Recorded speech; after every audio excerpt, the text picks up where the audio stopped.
नमस्कार, मैं हूं विवेक पाल और नवभारत टाइम्स पर आपका बहुत बहुत स्वागत है। एमसीडी की 12 सीटों पर उपचुनाव के नतीजों में बीजेपी ने सबसे ज्यादा 7 सीटों पर जीत दर्ज की, तो वहीं आम आदमी पार्टी के खाते में 3 सीटें, कांग्रेस और अन्य के खाते में एक एक सीट आई है। इस चुनाव में बीजेपी को 2 सीटों का जहां झटका लगा, तो वहीं कांग्रेस ने 1 सीटों पर बढ़त बनाई।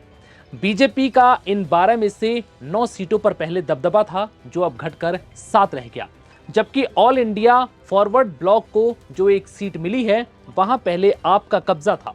शोएब इकबाल को नाराज करना आम आदमी पार्टी को महंगा पड़ा और इस 1 सीट की हार से आपने बीजेपी पर बढ़त बनाने का बेहतर मौका गंवा दिया। इन सब के बीच इस चुनाव नतीजों में एक नाम सबसे ज्यादा चर्चा में है, वो है मोहम्मद इमरान, जिन्होंने एमसीडी उपचुनाव में 4692 वोटों के मार्जिन से सबसे बड़ी जीत दर्ज कर आपके मुदस्सर उस्मान को हराया है।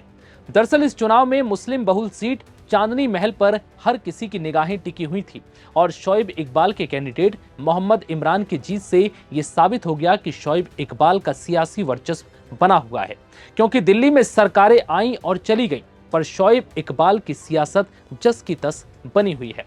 बता दें कि चांदनी महल सीट से पार्षद रहे आले मोहम्मद के विधायक बनने से इस सीट पर उपचुनाव हुआ। ऐसे में चांदनी महल सीट पर उपचुनाव में शोएब इकबाल अपने पसंदीदा कैंडिडेट को आपसे टिकट दिलाना चाहते थे, लेकिन पार्टी ने उनकी मर्जी के नेता को टिकट नहीं दिया। इससे नाराज होकर इकबाल ने पार्टी छोड़ दी। उन्होंने all India forward block party के प्रत्याशी मोहम्मद इमरान को चुनाव लड़ाया और जीत दर्ज की। शोएब इकबाल की नाराजगी आम आदमी पार्टी को महंगी पड़ी। दिल्ली नगर निगम उपचुनाव में ऑल इंडिया फॉरवर्ड ब्लॉक के मोहम्मद इमरान को जीत दिलाकर शोएब इकबाल ने एक बार फिर साबित कर दिया कि पुरानी दिल्ली के इलाके में उन्हीं का दबदबा था और रहेगा। मुस्लिम बहुल चांदनी महल वार्ड से ऑल इंडिया फॉरवर्ड ब्लॉक के प्रत्याशी मोहम्मद इमरान ने जीत दर्ज की। 2022 में ये सीट आम आदमी पार्टी ने दिल्ली में सबसे ज्यादा वोटों से जीती थी। पूर्व विधायक शोएब इकबाल के बेटे आले मोहम्मद इकबाल ने आपके टिकट पर चुनाव लड़कर 17,134 वोट के बड़े अंतर से कांग्रेस प्रत्याशी को हराया था।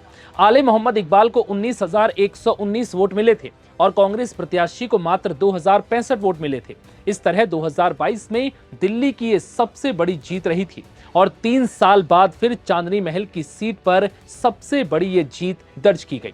ऑल इंडिया फॉरवर्ड ब्लॉक के मोहम्मद इमरान ने अपने निकटतम प्रतिद्वंदी आम आदमी पार्टी के मुदस्सर उस्मान को 4,692 वोटों से हराया है। इमरान को 11,814 वोट मिले तो मुदस्सर उस्मान को 7,122 वोट मिले हैं। बीजेपी ने जिन वार्डों में जीत दर्ज की उनमें द्वारका बी, अशोक विहार, ग्रेटर कैलाश, दिचाऊ कला, शालीमार बाग बी, विनोद नगर और चांदनी चौक शामिल है। आपने नरैना, मुंडका और दक्षिणपुरी सीट जीती। कांग्रेस के सुरेश चौधरी ने संगम विहार ए से 3,628 वोटों की बढ़त से जीत हासिल की। ये कांग्रेस की एकमात्र सीट रही।